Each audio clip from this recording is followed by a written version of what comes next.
Party మారిన 10 మంది ఎమ్మెల్యేలపై అనర్హత వేటుకు సంబంధించి సుప్రీంకోర్టు సంచలన తీర్పు ఇచ్చింది. 3 నెలల్లోగా స్పీకర్ ఈ విషయమై నిర్ణయం తీసుకోవాలని ఆదేశించింది. సుప్రీంకోర్టు తీర్పును స్వాగతించిన బీఆర్ఎస్ ఫిరాయించిన ఎమ్మెల్యేలపై వెంటనే అనర్హత వేటు వేయాలని డిమాండ్ చేసింది. ఈ తీర్పు ముఖ్యమంత్రి రేవంత్ రెడ్డికి చెంపపెట్టు లాంటిదని, స్పీకర్ కన్నా ముందే సీఎం వారితో రాజీనామా చేయించి ఎన్నికలు నిర్వహించాలని BRS whip KV Vivekananda Goud కోరారు. ఇక ఇదే అంశంపై ఆయనతో మా ప్రతినిధి Ram Naresh face to face. ఎమ్మెల్యేలపై అనర్హత వేటుకు సంబంధించి సుప్రీంకోర్టు ఈరోజు కీలక తీర్పును అయితే ఇవ్వడం జరిగింది. దీనికి సంబంధించి బీఆర్ఎస్ పార్టీ విప్ అదేవిధంగా పిటిషనర్గా ఉన్న వివేకానంద మనతో ఉన్నారు. సార్ చెప్పండి, అంటే సుప్రీంకోర్టు తీర్పును ఏ విధంగా భావిస్తారు? సుప్రీంకోర్టు తీర్పు మేము స్వాగతిస్తూ ఉన్నాం.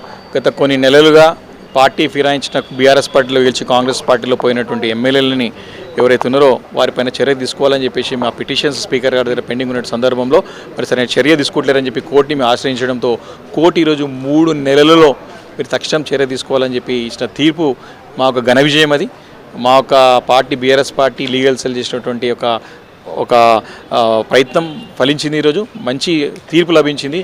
ఇప్పటికైనా సరే ముఖ్యమంత్రి గారు కళ్ళు తెరిచి అహంకారపూరితంగా మాట్లాడకుండా శాసనసభలో మరి అసెంబ్లీలో న్యాయ వ్యవస్థనే ప్రశ్నించే విధంగా దాని యొక్క అంటే లిమిట్స్నే ప్రశ్నించే విధంగా నాకు ఇమ్యూన్ ఉంది, నాకు రక్షణ కవచం ఉన్నది, నేను ఏదైనా విధంగా నేను న్యాయ వ్యవస్థనే శాసిస్తానే విధంగా మాట్లాడినాడు.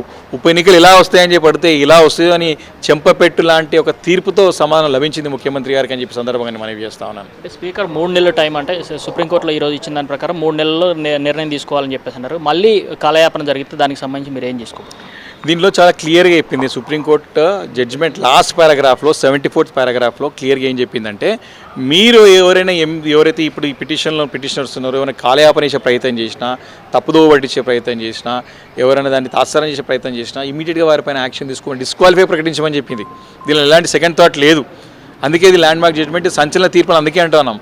కాబట్టి ఈ తీర్పు దేశవ్యాప్తంగా కూడా ఒక ఎగ్జాంపుల్ కాబోతా ఉన్నది.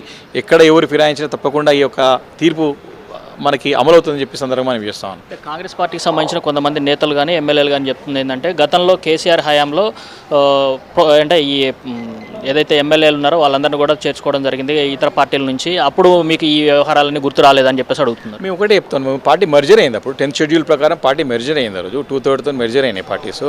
ఆ రోజు మీరు కోర్టును అడిగేది ఉండే. మరి ఈరోజు మీరు అదే చెప్తా ఉన్నా కదా, మీరేమో ఒకవైపు మీ రాహుల్ గాంధీ గారేమో ఢిల్లీలో కూర్చొని మేము 5 న్యాయాలు ఎవరైతే 5 న్యాయాలు ఒక న్యాయం ఉంటుంది. అది మేము ఏ ఎమ్మెల్యే పార్టీ ఫిరాయించినా, ఏ ఎంపీ పార్టీ ఫిరాయించినా తక్షణం వారిని డిస్క్వాలిఫై చేయాలని వారి మేనిఫెస్టోలో పెట్టినారు.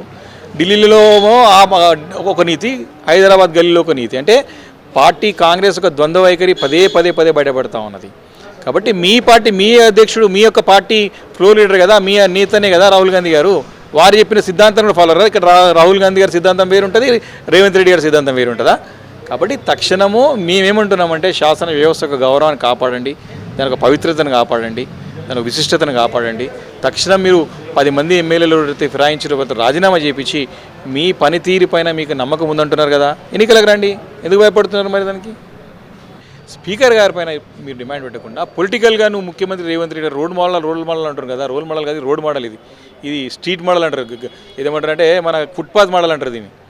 కాబట్టి నువ్వు నిజంగానే మరి రోల్ మోడల్ అని అనుకుంటే నువ్వు 10 మంది ఎమ్మెల్యేలు రాజీనామా చేయాలి కదా ముఖ్యమంత్రి గారు రేవంత్ రెడ్డి గారు. మరి అది కాకుండా నేను ఇంకా కాలయాపన చేస్తా, జాతీయ స్థాయిలో రాష్ట్ర పరువు తీస్తా అంటే మనందరికీ గౌరవం కదా అది. కాబట్టి సుప్రీంకోర్టుని ఒక గౌరవాన్ని, అంటే సుప్రీంకోర్టు ఇచ్చే తీర్పుని గౌరవించి తక్షణం స్పీకర్ గారు నిర్ణయం తీసుకోవాలి. దాని లోపల ముఖ్యమంత్రి గారే వారితో రాజీనామా చేయించి ఎన్నికలకు రావాలి. మొత్తంగా చూసుకుంటే సీఎంఏ దీనికి సంబంధించి ఒక నిర్ణయం తీసుకొని వాళ్ళతో రాజీనామా చేయించాలని చెప్పేసి, ఏదైతే స్పీకర్కి గడువు 3 నెలలు ఇచ్చారు కాబట్టి ఆ 3 నెలలలోపే సీఎం వారితో రాజీనామా చేయించి తన పరిపాలన ఏదైతే ఉందో ఆ పరిపాలన అంటే సక్రమంగా చేస్తే మాత్రం వాళ్ళు గెలుస్తారు, లేకపోతే మేమే గెలుస్తామని చెప్పేసి వివేకానంద చెప్తున్న పరిస్థితి అయితే ఉంది. కెమెరామెన్ విల్సన్తో రామ్ నరేష్, మహాన్యూస్, తెలంగాణ న్యూస్.